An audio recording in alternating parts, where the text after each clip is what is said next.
Afternoon.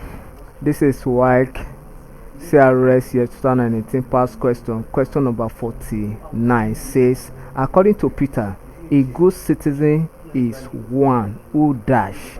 A good citizen is one who dash A. Build houses and rent to those who do not have. B. Provides transport at reduced cost for other citizens.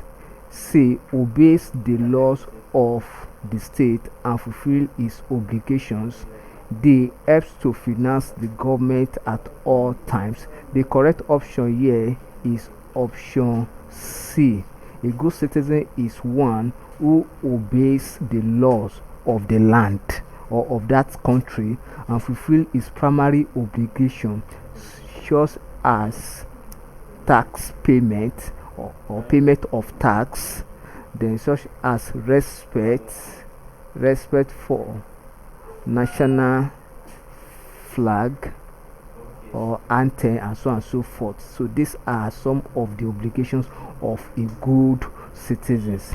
Then the detail of this account, you find it in the book of First Peter, First Peter chapter 2 verse 13 to 17. Thank you and God bless you. Kindly subscribe for more of our videos.